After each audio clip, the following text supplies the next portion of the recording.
Let's review the LEGO Star Wars AT-AT, released in 2020 for $260 Australian dollars or $160 US dollars for 1,267 pieces. The set is only recently retired in December of 2023. The set had a lifespan of 40 months, which is very long for a LEGO Star Wars set. The current value of a new and sealed AT-AT is estimated at $274 Australian dollars. But is it worth that price point? We'll be comparing the build to other LEGO set builds, so stick around until the end of the video. This set is straight out of The Empire Strikes Back and looks quite accurate straight out of the gate, although it doesn't seem to have that same bulky look you see in AT-ATs. The box art is incredible on Hoth, with other AT-ATs behind the LEGO version, although no snow speeders or rebels on the box besides Luke. The top of the box showcases Luke and the side of the box has a snippet of the AT-AT. At the back you'll find a print reading "Play it in LEGO Star Wars The Skywalker Saga," even though you are not currently able to control the AT-AT in the game, only fight against it in The Empire Strikes Back. I guess LEGO just threw it onto the box to advertise the game. The back of the box also has a lot of different play features listed, which we'll be getting into later in the review.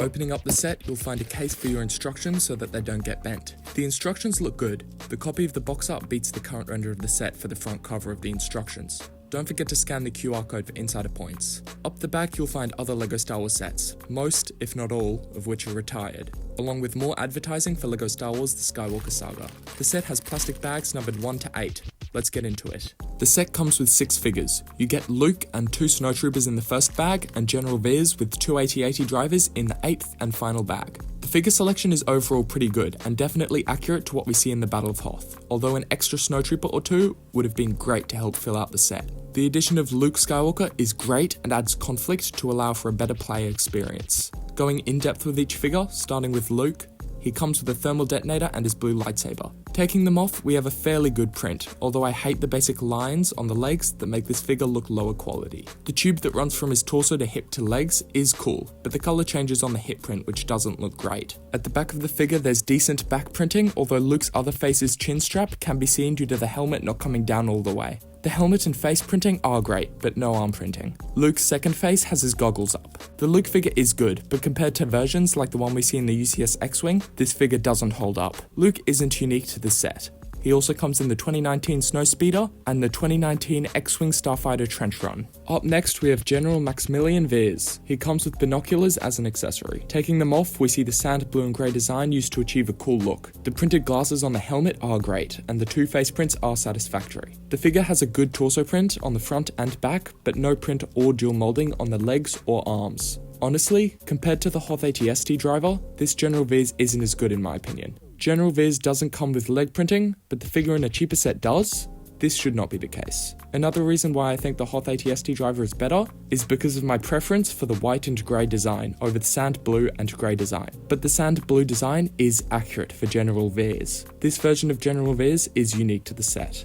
The set includes 2 AT-AT pilots or drivers, both identical besides their different face prints. They both share the same pistol accessory. These AT-AT drivers are superb with adequate printing, with that zipper or tube, I think, running down the middle of the figure, and a unique mold for the helmet that looks great from the front, although turning it around there is a big annoying gap at the back. The figure does have back printing that looks fine. One of these pilots are unique to the set due to the face print underneath, but these AT-AT drivers, that being everything but their head underneath, also appear in the 2021 UCS AT-AT and 2021 AT-AT vs Tauntaun Microfighters. Finally, this set has 2 snowtroopers. They both come with different head prints and classic guns, nothing too special. This is a great iteration of the figure besides the lack of a waist cape and no backpack like we saw with previous versions. This figure has a detailed print and looks overall accurate.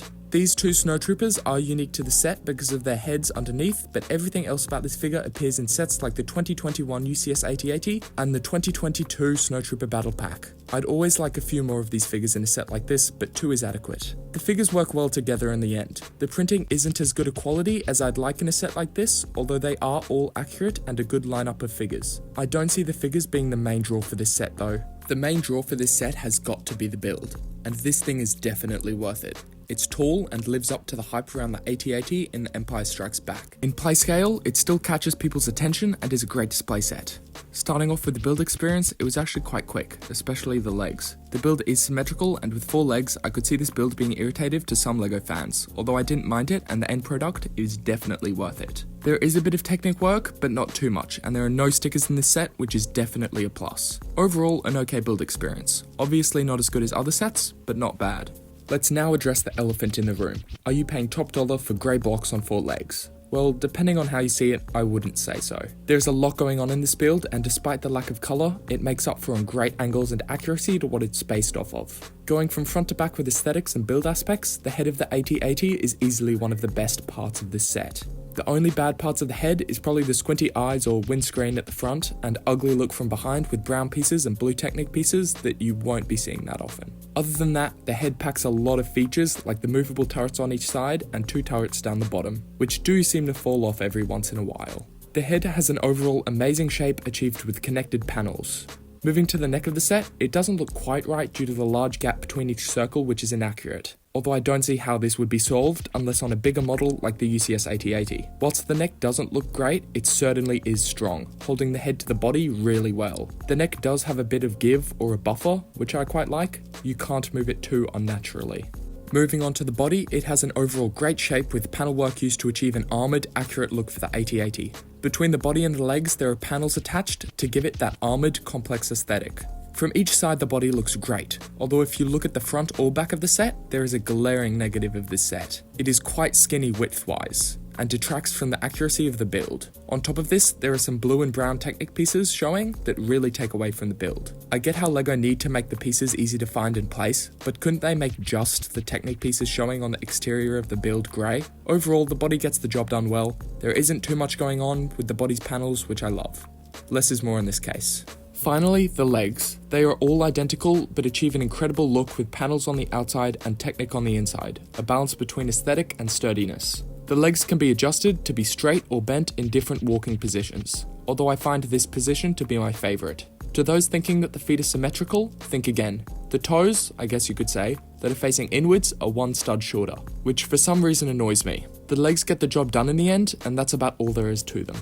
The build has a great aesthetic and is very strong, although the main negatives are the skinniness of the build compared to previous models, and non-grey pieces that really pop out in a bad way, such as the blue Technic pieces. Now for the play features. Again, going from front to back, there are 2 spring-loaded shooters located underneath the head that shoot off when you push in. The head can be opened via the panel at the top, and inside there is space for 3 minifigures, a feature never before seen on a playscale AT-AT. You can actually accurately fit General Veers and 2 AT-AT pilots into the cockpit, albeit they fit in very snugly. It can be a little difficult placing them in, but it is certainly an awesome feature. There are also some awesome printed control panels in the head area. Moving to the body, at the front there is this panel that, when lifted, reveals this cog. You may be wondering what this does, but if you've noticed the dangling rope connected to a gun underneath the set, this cog can actually bring the rope up and down, allowing Luke, once placed, to fly up with the grappling hook, just like in the movie.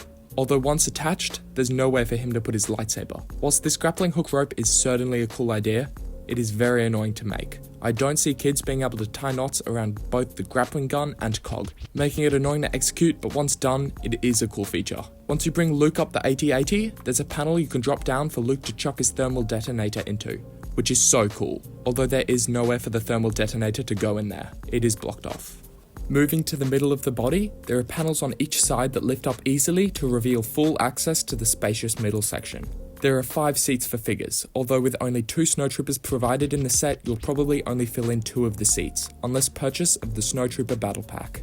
Here's what it looks like filled with snowtroopers, and it does look very sick. There is this little build here which can actually hold a turret included in the set, which you can take off and have a snowtrooper operate. At the back you can see the rope running down for Luke's grappling hook. If you're wondering what the space in the middle is for, you can find out by opening the back panels of the build, which allows access to space for the speeder bike included in the set. I love how this set literally has the snowtrooper battle pack inside of it, minus the Hoth landscape part. I honestly prefer the speeder bike to the speeder bike in the snowtrooper battle pack. In case you were wondering, you are able to fit a snowtrooper onto the speeder bike whilst inside the build. And those are the play features.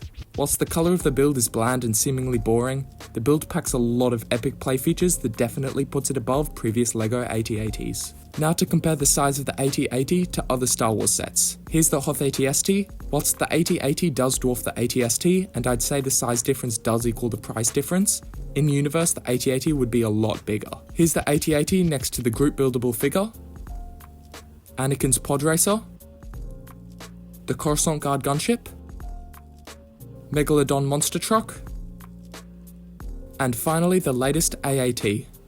To conclude, this set definitely holds up as one of the best playscale AT-ATs. The figures certainly aren't a standout. I definitely prefer clone troopers to snowtroopers, and the figures in this set do lack a print worthy of the price. But the build definitely makes up for it in my opinion. It's a sleek, detailed and accurate build packed with so many cool functions and features. The addition of a speeder bike and turret is so cool, and the fact that you can fit it into the AT-AT is just so great for play. This model hits hard on play, but it's also an incredible display piece as well. I'd say this set is worth picking up now for the aftermarket price of $274 Australian dollars, and I would pick it up before the price continues to grow.